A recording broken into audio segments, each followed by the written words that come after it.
Si hablamos del narcotráfico, yo creo que no hay una mejor persona que lo haya padecido en carne propia que el profesor Mauricio Gaona. Usted tenía 10 años cuando comenzó a ver esas amenazas contra su padre porque tenía la ponencia del tratado de extradición. Cuéntele a todos los oyentes y a todas las personas que nos ven cómo fueron esos momentos, esa incertidumbre antes de la posición de su padre que fue totalmente radical y fue defendiendo claramente la institucionalidad de Colombia. Como les comentaba, uno de los momentos más fuertes para mí, digamos, una de las muletas del recuerdo más vivas, fue cuando asesinaron a Rodrigo Lara Bonilla. Porque ese día yo vi a mi padre verdaderamente devastado. Él era un gran amigo de Manuel Gaona Cruz. Ambos habían estudiado en Francia. De manera que eso, digamos que ahí empezó, usted puede decir que ahí empezó una Colombia muy diferente en el tema de seguridad. Y esto solo está a un año de distancia del Palacio de Justicia, un poquito más, un par de meses.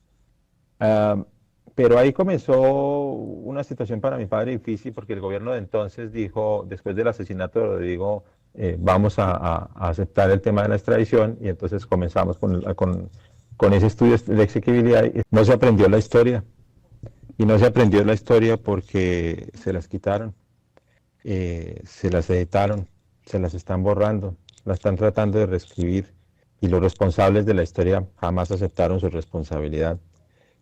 Tuvimos gratamente este informe de la Comisión de la Verdad, a mi juicio, después de analizar todas las investigaciones que se han hecho sobre el Palacio de Justicia, la más completa, la única que realmente siguió las 4 líneas de investigación, la del narcotráfico y la guerrilla, la responsabilidad de la guerrilla, la responsabilidad de las Fuerzas Armadas y la responsabilidad del gobierno. Entonces, esa investigación ya no se puede repetir porque las personas que se presentaron allí, y los números son cuantiosos, muchas de ellas ya no están vivas. Ese es un material probatorio para la historia, y ese es un archivo que hay que rescatar y hay que hacer que los jóvenes entiendan y no sea reemplazado por trinos o por apariciones de pronto de un lado o del otro, exculpándose o tratando de justificar lo injustificable o que la gente olvide lo inolvidable. ¿Qué análisis hace usted de esa palabra impunidad que comienza en este momento a rondar a muchas de las víctimas en el caso del Palacio de Justicia? ¿Cómo se analiza, por ejemplo, 40 años después la bandera del M-19 ondeándose incluso por parte del jefe de Estado actual? ¿Eso es revictimizar?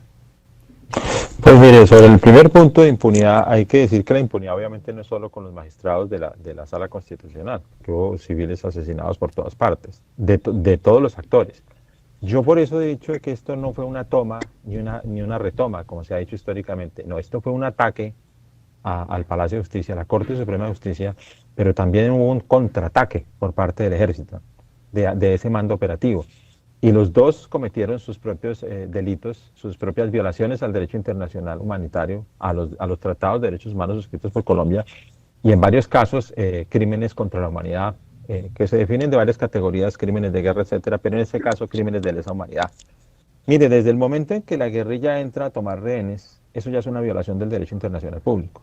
Ahí no hay dudas. Está prohibida la toma de rehenes. No dice si es por cosas políticas o para enjuiciar a un presidente. La norma no dice, si va a enjuiciar al presidente lo puede hacer. Esa norma no dice eso. En el momento en que entra asesinando y ha preseleccionado el grupo de magistrados, y ese grupo de magistrados son ejecutados, y esa ejecución ocurre dentro del nexo causal de esa toma, de ese ataque, así sea solo un magistrado que hayan asesinado, eso es un delito de lesa humanidad bajo la jurisprudencia de la Corte Penal Internacional de Justicia y del Tribunal de Justicia de Yugoslavia. Y también hay sentencias, por lo menos 7, del sistema interamericano. Eso en cuanto a la guerrilla. Ahora, en cuanto al ejército, en el momento en que el mando operativo sale, el coronel de entonces, Alfonso Plazas Vega, y dice en la noche que él no sabe nada de rehenes, que no sabe quién está ahí o quién haya salido, que él dispara, y si le disparan, él dispara, como en el oeste. Yo entré con mis tanques disparando y a mí me dispararon. Todas esas frases violan diferentes principios del derecho internacional. El de distinción entre civiles y combatientes. El de proporcionalidad. Utilizar un tanque de guerra para disparar un roque contra la pared de una institución civil que es la Corte Suprema de Justicia y terminar asesinando gente con esas bombas y esos tanques, pues ese es un crimen contra la humanidad en vivo y en directo. Y ahí la censura.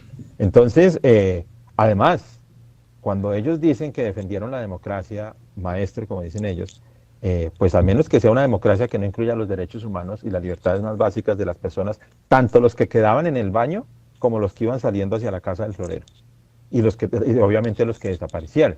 Entonces, yo diría que hay dos ejes de ataques: el ataque de la guerrilla y el contraataque al ejército, y en la mitad estaban los civiles inocentes.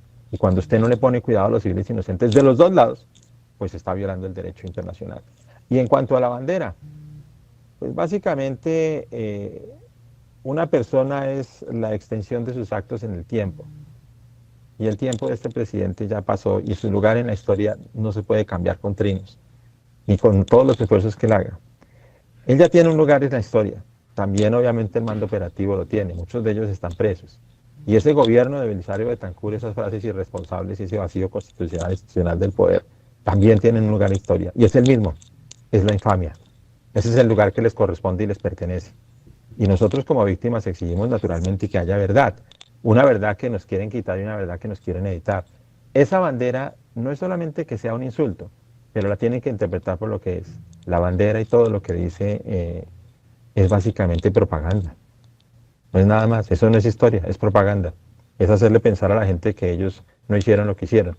Pero eso es como tapar el sol con las manos, porque los hechos como el tiempo son implacables y están ahí. Solo es buscarlos y mirarlos. Las investigaciones de la Comisión de la Verdad, la investigación de su escrito, hay mucho material para mirar. Nosotros no presentamos interpretaciones, son solo hechos. Las voces del pasado están por todas partes, diciendo las violaciones de cada uno de los dos, las cosas que hicieron. Lo único que tenemos que hacer es escucharlas. A ellos, no a los victimarios, o a los camaradas de los victimarios, o a los representantes muchos años después. Hay que escuchar a las personas que estuvieron adentro y lo que les pasó. Y naturalmente, pues no los que los tratan de defender.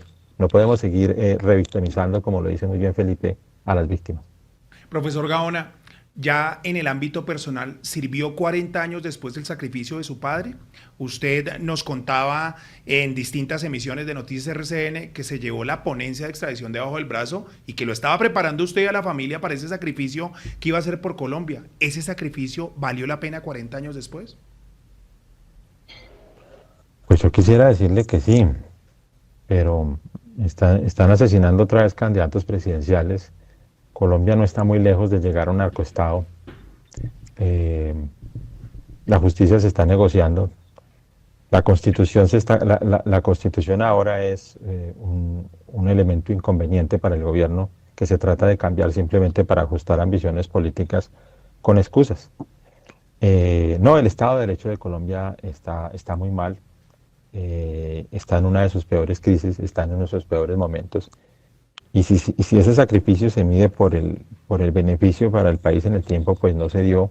Al final ganó Pablo Escobar, naturalmente logró que la extradición se cayera, incluso le reformaron la constitución para que así fuera. Al final ganaron el M-19, le perdonaron crímenes contra la humanidad y se los presentaron a la gente como delitos políticos, y ahora les están ayudando incluso a reconstruirlos como víctimas. La verdad perdió, porque en Colombia, cuando hablamos de paz, no hablamos de verdad. Y eso es porque cuando las dos están en conflicto, y la paz y la verdad siempre pierde. En Colombia es prácticamente una característica de la historia, y por eso es que la historia no se aprende, porque les quitaron el elemento fundamental de la historia, que son los hechos que muestran la verdad. Entonces esa manipulación ha hecho que ese círculo se repita, y que esos mismos actores con otras caras y otras intenciones, pero con las mismas filosofías, vuelvan a donde estaban, al narcotráfico o simplemente a la impunidad. Y yo diría que con esa medida del tiempo, 40 años después, pues probablemente no valió para estas generaciones.